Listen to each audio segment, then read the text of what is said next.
Can Yaman ha dejado a todos con la boca abierta después de lo que ha dicho sobre Demet Özdemir. Y ojo que esto no es un simple rumor.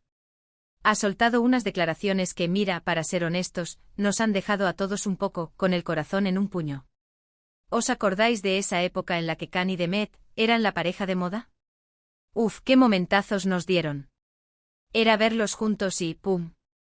Chispa por todas partes. Las fotos, las entrevistas, todo olía a amor del bueno. Y de repente zas. Adiós muy buenas. No se sabe qué pasó exactamente, se rumoreaba de todo, que si las agendas, que si las diferencias, que si el agobio de la fama, lo típico, vaya. Pero ahora, llega Can y suelta la bomba. Ha estado hablando y no de cualquier cosa, sino de su relación pasada con Demet. Y lo que dice, bueno, es un giro de 180 grados a lo que pensábamos. Muchos decían que su ruptura fue por desgaste, que ya no había química. Pero Can, él ha dejado caer algo mucho más profundo. Para ser honestos, yo siempre pensé que lo suyo fue algo que se esfumó, como las burbujas de champán. Pero ahora que lo pienso con lo que ha dicho Can, igual va por ahí la cosa.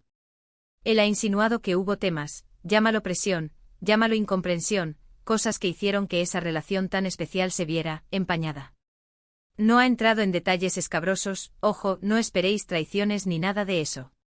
Pero sí ha dejado claro que hubo un contexto, un ruido externo, que jugó en contra de lo que ellos sentían. Lo que yo creo que está pasando es que Can, después de todo este tiempo, se ha dado cuenta de que la forma en que se gestionó su relación, o más bien, la forma en que la prensa y el público la trataron, tuvo un impacto real en ellos como pareja. Él parece haber reflexionado y ahora quiere poner las cosas en su sitio, o al menos dar su versión. Y es una versión que no se centra en el típico nos dejamos de querer, sino en algo más sutil, más complejo.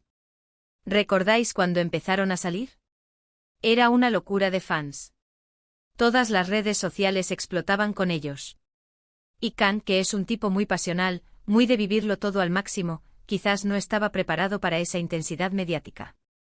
Y Demet, que también es una profesional increíble, pues seguro que también vivió su parte. Ahora, ¿qué significa esto para el futuro? Mucha gente está diciendo que esto es una señal de que todavía hay algo entre ellos. Que estas palabras son una forma de acercarse, de decir, oye, lo nuestro fue importante y las circunstancias nos jugaron una mala pasada. Otros, sin embargo, creen que es simplemente Can cerrando un capítulo de su vida, queriendo que la gente entienda su perspectiva para poder él seguir adelante tranquilo. Personalmente me parece muy valiente por parte de Can hablar así. No es fácil exponerse después de una ruptura, y menos cuando hay tantos ojos encima. Ha sabido manejarlo con elegancia sin señalar a nadie, pero dejando muy claro que hubo factores externos que influyeron. No se trata solo de una noticia, se trata de cómo las vidas de estas dos personas, tan expuestas, pueden verse afectadas por el simple hecho de enamorarse. Y ahora, la gran pregunta que todos nos hacemos y que os lanzo a vosotros, ¿creéis que estas palabras de Can Yaman son una señal de que aún hay esperanza para su relación con Demet Özdemir, o es simplemente una forma de pasar página con una explicación honesta?